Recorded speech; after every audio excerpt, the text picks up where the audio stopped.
Bismillahirrahmanirrahim. Assalamualaikum warahmatullahi wabarakatuh. Inna hamdalillah nahmaduhu wa nasta'inuhu wa nastaghfiruh wa na'udzu billahi min shururi anfusina wa min sayyiati a'malina. Man yahdihillahu fala mudilla lahu wa man yudlil fala hadiya lahu. Ashhadu an la ilaha illallah wahdahu la syarika lahu wa ashhadu anna Muhammadan 'abduhu wa rasuluhu لا نبي بعده. أيها الأحباء الكرام، كيف حالكم جميعا؟ عسى الله أن يمنحكم الصحة والعافية وأن يزيدكم بالعلم والبركة والحماسة في طلب العلم. أيها الإخوة الأفاضل، الحمد لله اجتمعنا اليوم في مائدة العلم لندرس ونتدارس فيما بيننا عن علوم الشرعية لابتغاء مرضات الله ونعمل بما قد أوجب الله لنا وما قد أوجب رسول الله صلى الله عليه وسلم. أيها الإخوة الأفاضل، أخذنا الحديث الرابع في الأسبوع الماضي، يعني هو ما الطهارة التي نفعلها قبل أن نبدأ للوضوء، أو ما الطهارة التي أوجب الله علينا لنفعلها في أيامنا. طيب، قد تكلمنا أولا في الوضوء أن يجعل في أنفه ماء، وهو الاستنشاق والاستنثار. ثم قد فرض الله لنا أن الطهارة من الحدث والخبث أيضا كاستنجاء، وطريقة الاستنجاء ومن طريقة الاستنجاء أيضا هو الاستجمار، يعني الاستجمار ب3 أحجار أو بحجر واحدة لكن له طرف ثلاثة طرائف. ثم أيضا واجبنا نحو الطهارة هو إذا استيقظ من نومنا أن نغسل يدنا قبل إدخال إلى الإناء. هذه المباحث عن الحديث الرابع. واليوم إن شاء الله تعالى سنأخذ الحديثين. طيب، سنتناول الحديثين. الحديث الخامس عن أبي هريرة رضي الله عنه أن رسول الله صلى الله عليه وسلم قال: لا يبولن أحدكم في الماء الدائم الذين لا يجري ثم يغتسل منه. وفي رواية: لا يغتسل أحدكم في الماء الدائم وهو جنب. طيب، والحديث السادس عن أبي هريرة رضي الله عنه أن رسول الله صلى الله عليه وسلم قال: إذا شرب الكلب في إناء أحدكم فليغسله 7. ولمسلم: أولاهن بالتراب. وله في حديث عبد الله بن مغفل أن رسول الله صلى الله عليه وسلم قال: إذا ولغ الكلب في الإناء فاغسلوه 7 وعفروه 8 بالتراب. طيب، لنتكلم عن حديث الخامس. أيها الإخوة الأفاضل، kita sudah membahas minggu kemarin pembahasan tentang bab taharah. Masih kita di hadis yang keempat, ya. Ada 3 kewajiban yang kita lakukan dalam kita bertaharah. Yang pertama, ataupun 3 sunnah, ya, yang dianjurkan oleh Rasulullah SAW untuk kita bertaharah. Yang pertama, saat kita berwudu, agar membersihkan juga rongga hidung kita, ya. Rongga hidung kita ini tempat tersaringnya debu dan polusi dan lain sebagainya.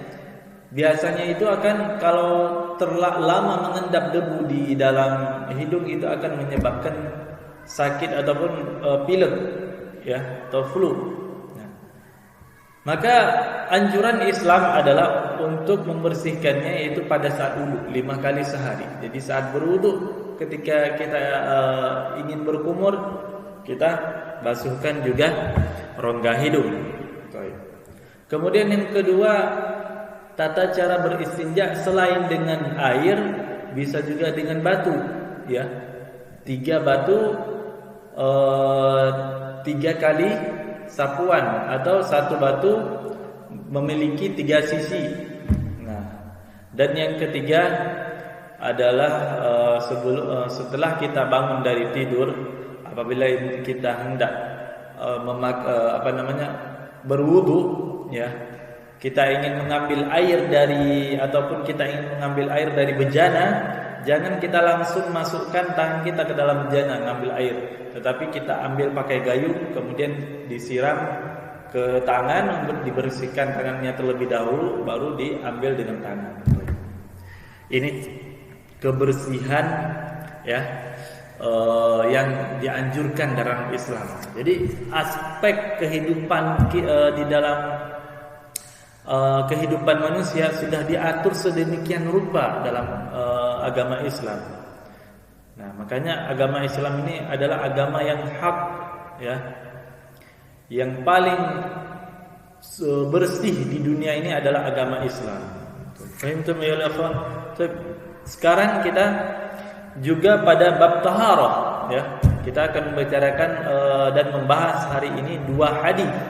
Yang pertama hadis yang kelima yang menceritakan yang diriwayatkan oleh sahabat Abu Hurairah radhiyallahu anhu, anna Rasulullah sallallahu alaihi wasallam qala la yabulanna ahadukum fil ma'id da'im alladhi la yajri thumma yaghtasilu min. Bahwa Rasulullah sallallahu alaihi wasallam bersabda, janganlah kalian kencing atau BAK di air yang tidak mengalir, ya. Janganlah di antara kalian itu kencing di dalam air ataupun ke air yang tidak mengalir. Misalnya air yang tergenang, kita lihat ada air yang tergenang, ya, bentuk kolam lah istilah. Itu tidak boleh dikencingi, ya. Ataupun misalnya di hutan, ya, ada air tergenang airnya dan tidak banyak, ya. Mungkin kalau itu bisa jadi minumnya para hewan di situ, ya. Kemudian kita kencing, nah itu tidak dibolehkan, ya. Tidak dibolehkan. Rasulullah sallallahu alaihi wasallam melarang kita untuk kencing di air yang tergenang, tidak mengalir. Tapi kalau di sungai airnya mengalir, itu sah-sah saja, ya. Baik, fahimtum pembahasan kita hari ini, yaitu jangan kencing di air yang tergenang. Wa fi riwayatin la yaghtasil ahadukum fil ma'id da'im wa huwa junub. Nah, juga Rasulullah sallallahu alaihi wasallam melarang kita untuk mandi, ya. Artinya untuk mandi langsung di misalnya ada bak besar, ya. Dia langsung mandi di situ, langsung nyelam gitu, ya, langsung masuk ke dalam airnya. Tetapi kondisi dia itu junub, ya. Kondisi dia itu junub. Nah, itu enggak dibenarkan, ya. La yaghtasil ahadukum fil ma'id da'im wa huwa junub. Ma'id da'im artinya adalah air yang ataupun air yang tergenang, ya, seperti kolam, ya. Baik, kita bahas gharibul hadis, la yabulanna, la nahiyah. Ini la di sini adalah la untuk pelarangan, ya. La tidak, ya. Ya, kata pelarangan. Wal fi'lu majluzun muhal biha.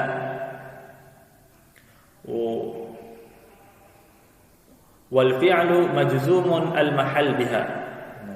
Jadi fi'il yabulan itu majzum, ya. Udah dalam nahwu itu kalau ada la, fi'il setelahnya itu majzum. La harful jazm. Wa hurrika bil fajr, tapi diharakatkan fathah litasali bi nun taukid tsakilah. Baik. Karena dia ada nun taukid, ya, nun taukid at-tsakilah, ya, nun taukid yang besar, ya, nun taukid yang besar. Alladzi la yajri tafsirun lid-daim. Alladzi la yajri adalah tafsir lid-daim. Ad-daim wa alladzi la yajri, ya, yang tergenang. Alladzi la yajri, yang tidak mengalir maksudnya. Tafsir lid-daim itu menafsirkan kalimat tergenang. Kalau udah tergenang berarti kan namanya itu tidak mengalir. Baik, fahimtum wal mustaqar fi makanihi. Dia tetap pada tempatnya. Tsumma yaqtasil minhu yarfa'u al-fi'l al-mashhur wal jumlah khabar al-mubtada. Tsumma yaqtasil minhu. Ma makna?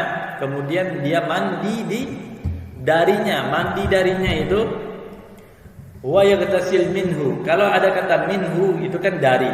Jadi dia ambil air segayung kemudian mandi, itu yaqtasil minhu.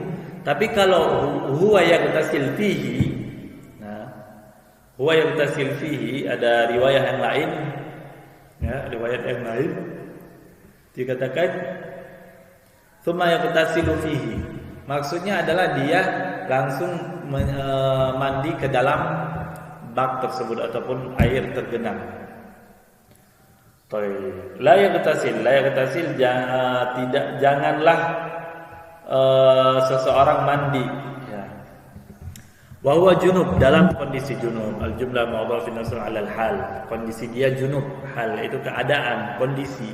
Fahimtum? Al ma'na li jamali nahan nabi wa anil bauli fil ma'idah. Rasulullah sallallahu alaihi wasallam, Nabi Muhammad sallallahu alaihi wasallam melarang kita untuk kencing pada air yang tergenang, ya, yang tidak mengalir, kal khizanat was saharij, seperti air yang ditampung. Nah, enggak boleh, ya, kita kencing ke dalam air yang ditampung, was saharij, atau ke dalam sungai yang tidak mengalir airnya. Nah, ya, ke dalam sungai yang tidak mengalir airnya. Wal ghadran fil falawat, ataupun dia bukan sungai, dia seperti apa namanya itu? Kalau di padang pasir, kalau kalian pernah melihat film Umar, itu kan ada air di tengah padang pasir, ya. Air di tengah padang pasir itu luas airnya, ya. Namun dia tergenang, tidak mengalir. Nah, itu ghadaran namanya, ya. Ghadaran. Dia tidak mengalir, tapi bentuknya itu seperti sungai kecil, tapi tidak mengalir. Wal mawarid, dan sumber-sumber air lainnya. Istasqa minhan nas, sumber-sumber air yang banyakkan orang minum dari situ, mengambil air untuk minum, untuk mandi di situ. Nah, itu enggak boleh dikencingi.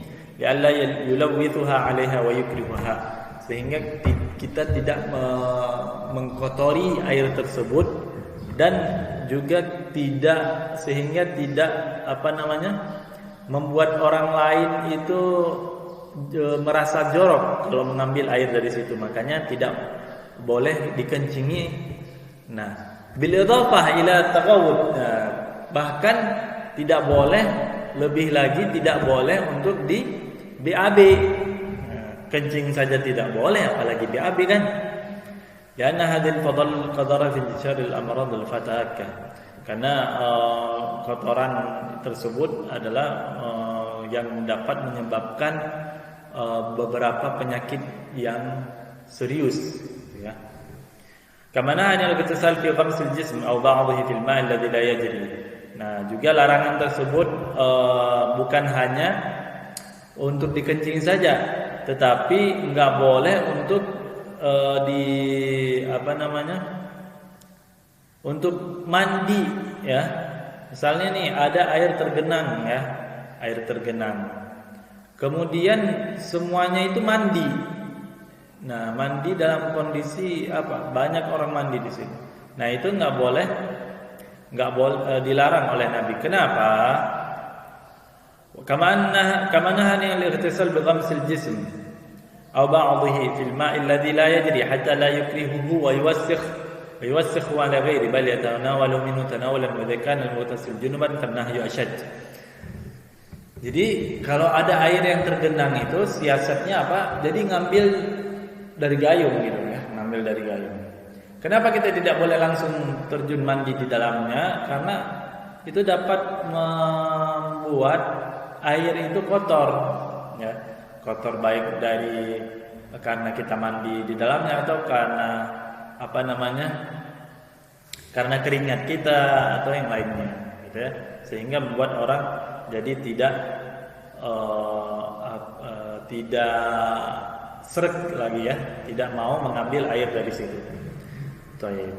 Faidal kanal terlebih lagi bagi orang yang dalam kondisi junub, larangannya maka akan lebih berat lagi. Faidal kanal ma'jariyan fala ba'sa min al-ightisal fihi wa tabawul. Nah, dikatakan di sini kalau airnya itu mengalir enggak apa-apa, ya. Mandi di situ ataupun kencing juga di situ enggak apa-apa. Ma'anal ahsan tajannubihil baul li'adamil fa'idah min dzalika wa khasyatat al-dharar lil-ghair. Tetapi ada baiknya kita meninggalkan hal tersebut karena dapat membuat airnya kotor ataupun merasa orang jijik. Misalnya kan nggak enak kalau kita mandi di sungai nanti ada yang terapung gitu kan, warna keemasan, ataupun kalau kita mandi di sungai mungkin airnya ketelan, nanti baunya sudah bau pesing gitu. Nah, lebih baik ditinggalkan. Taib. Para ulama yang di sini berbeda pendapat. Hal nahyu lil tahrim aw lil karahiyah. Apakah larangan di sini la yaktasil itu untuk larangan untuk haram, hukumnya haram atau makruh? Nah, al-Malikiyah ila annahu makruh. Dhahab al-Malikiyah ila annahu makruh. Makruh kata Imam Malik. Dhahab al-Hanabilah dhahiriyah ila annahu lit tahrim. Nah, menurut pengikut Ahmad bin Hanbal dan Al-Dhahiyah itu adalah untuk pengharaman, ya. Larangan itu karena haram. Wa dhahaba ulama ila annahu haram fil qalil wa makruh fil katsir. Sebagian ulama lagi mengatakan bahwa haram jika airnya itu sedikit, ya, dan makruh jika airnya itu banyak. Wa dhahirun nahyi at-tahrim. Seperti yang terlihat di sini adalah di sini bahwa kalau kita lihat zahir pelarangan tersebut, ya, itu untuk larangan untuk keharaman, ya, karena haram baik itu sedikit ataupun banyak. Lakin yakhus min dzalika al-mustabah haram bi ittifaqil ulama. Nah, terkhusus lagi pada air yang al-mustabahharah, ya.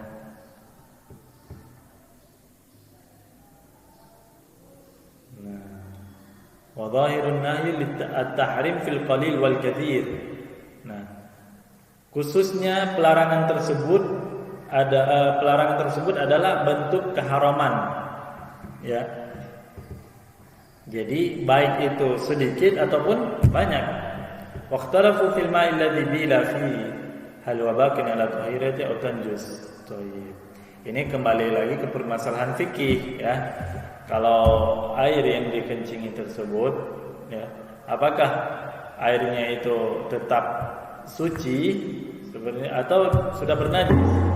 Nah, dihitung lagi kalau misalnya air tersebut berubah rasa baik rasa, warna dan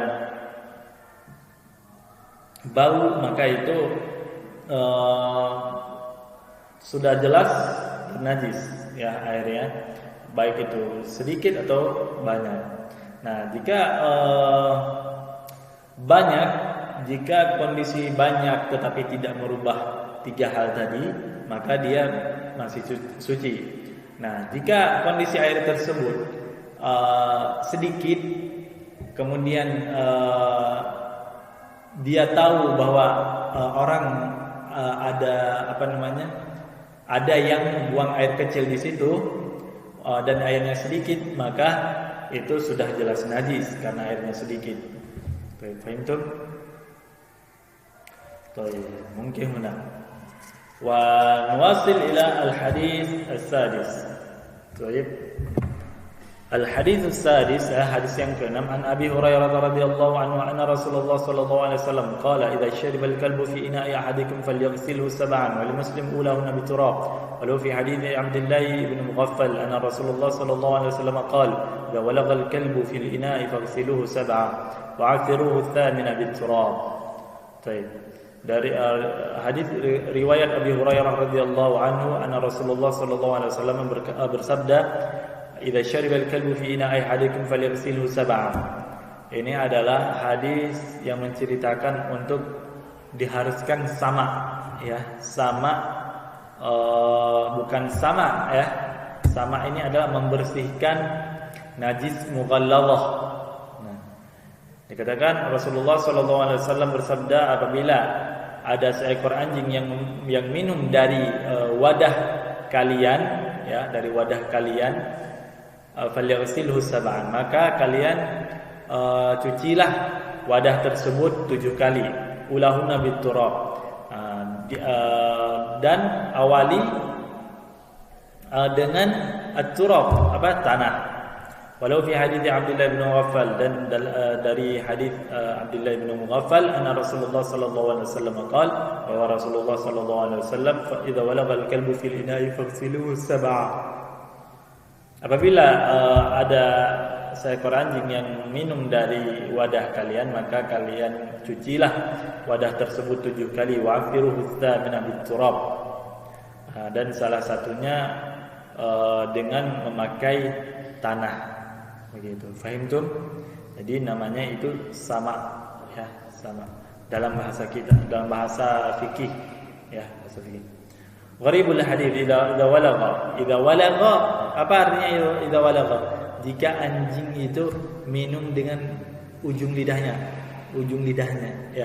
Kan tahu kan gimana anjing minum ataupun hewan minum ya, contohnya kayak seperti kucing itu. Mudhari yalaq syariba bi tarafi lisanihi wa an yudkhila lisanahu fil ma' wa ghayruhu min kulli ma'i. Dia memasukkan ujung lidahnya ke dalam air tersebut, kemudian narik lagi, itu minumnya begitu.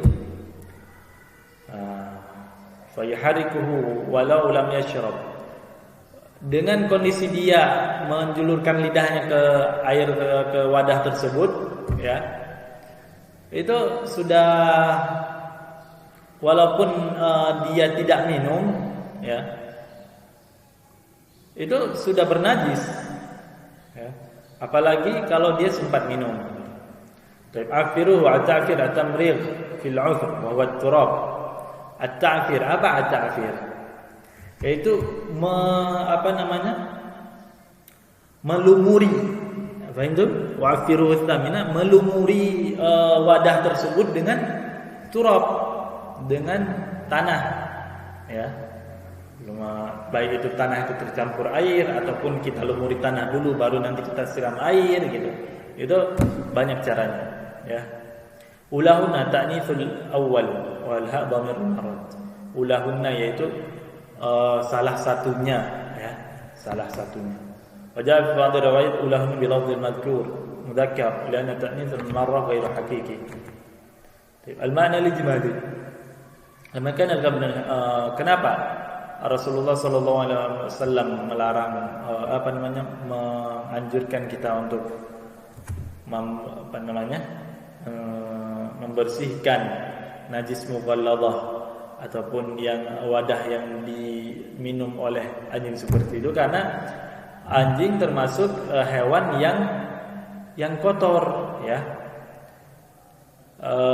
yang jorok, yang banyak bawa penyakit gitu ya. Makanya syariat menganjurkan kita untuk mencuci wadah tersebut 7 kali, karena dalam air liur anjing tersebut terdapat kuman makroba yang kecil yang sangat ganas ya. yang tidak bersih jika kita hanya cuci memakai air saja, walaupun berpuluh-puluh kali tidak akan suci. Itu penelitian tersebut terjelaskan di zaman kita, ya. Di zaman kita banyak para ilmuwan itu mengecek kenapa dalam hadis dalam agama Islam itu dianjurkan untuk mencuci wadah yang dijilat anjing itu sebanyak 7 kali dan salah satunya ditambah lagi dengan memakai tanah. Nah, mereka meneliti itu. Oh, rupanya setelah diteliti kalau dicuci pakai air berpuluh-puluh kali kumannya itu masih tersisa. Tetapi sedangkan kalau dicuci dicampur, salah satunya dicampur dengan tanah, ya, diolesi, dilumuri tanah, itu kumannya 100% hilang. Nah, makanya di sini terlihat jelas, ya, keajaiban dan hikmah dari anjuran dan kewajiban kita mencuci wadah 7 kali dan menggunakan tanah kalau dijilati oleh anjing. Baik, fahimtum ayyuhal ikhwah. Ulama berbeda pendapat apakah wajib untuk 7, ya, untuk mencucinya 7 kali dengan tertib, mencuci 7 kali dan menggunakan tanah. Ulama kana qaulul hawa masukuna hadhihi as-sunnah al-wadu darabna al-itala bi dhikri as-sunnah li'annaha la ta'tamid 'ala al-adillah as-sahihah wadih. Nah, menurut ini ulama kana al-qaulul haq, ya, menurut pendapat ulama, ya, yang diambil faedah dari hadis bahwa ini hadisnya sahih wadih, ya. Hadis ini sudah jelas, sudah sahih dan jelas, ya. Kalau kita ingin membahas tentang apakah kewajiban itu dapat banyak lagi pembahasan yang ditulis dalam kitab ini. Apa yang faedahnya yang dapat diambil dari hadis ini? Yang pertama, najis mughalladah wajib dicuci 7 kali bersama dengan tanah. Karena ada kuman-kuman yang tidak bisa hilang ataupun tidak bisa dibersihkan kecuali dengan tanah. Nah, inna ulul kalbi fil ina mithlul akal. Sama juga itu anjing minum ataupun makan sama juga, ya. Tetap dia bernajis, tetap wadah tersebut bernajis. Wujubu ghusl ma walagha fi sab'a marad, diwajibkan untuk mencucinya 7 kali. Wujub istimali turab marrah, al-ula an yakuna man'ula. Diwajibkan untuk memakai yang pertama kita pakai tanah dulu.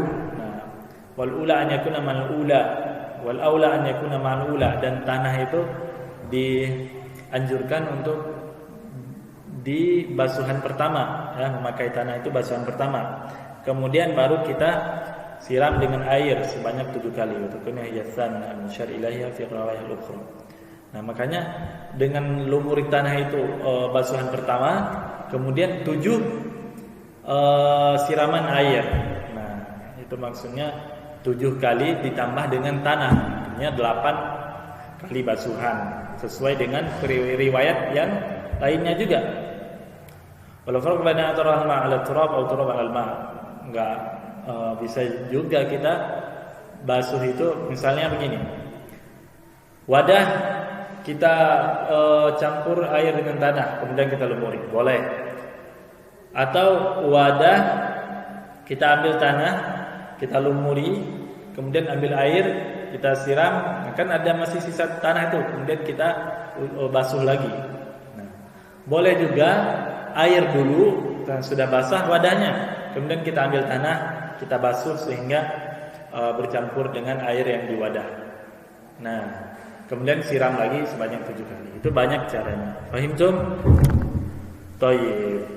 Ini saja pembahasan kita hari ini, ya. Sedangkan yang 5, 6, 7 ini adalah pembahasan tentang khilaf-khilaf dan kenapa najis itu dicuci dengan tanah, dicuci dengan tanah, dan kenapa tanah yang digunakan. Nah, ini adalah ta'abudi namanya ya, ta'abudi. Jadi nggak boleh diganti pakai sabun atau sampo rinso, nggak boleh, tetap dicuci pakai tanah. Walaupun sekarang ada yang lebih canggih lagi, bisa membersihkan kuman sedetail-detailnya ya bahan tersebut, tetapi tidak, karena memakai tanah itu adalah amrun ta'abudi ya, itu merupakan hal ibadah ya, perintah ibadah yang harus kita lakukan ya, bersifat bukan karena hikmah tertentu. Kalau bukan saja karena hikmah tertentu, apabila sudah hilang najisnya maka boleh memakai selain tanah, bukan ya, tetapi karena memang perintah begitu, kita juga melakukannya begitu. Nah, baru nanti kalau hikmahnya hilang kuman itu plus. Nah, begitu ya. Fahimtum ayyuhal ikhwah? Baik. Fahimtum al-maddah. نختتم بدعاء كفارة المجلس. سبحانك اللهم وبحمدك أشهد أن لا إله إلا أنت أستغفرك وأتوب إليه. السلام عليكم ورحمة الله وبركاته.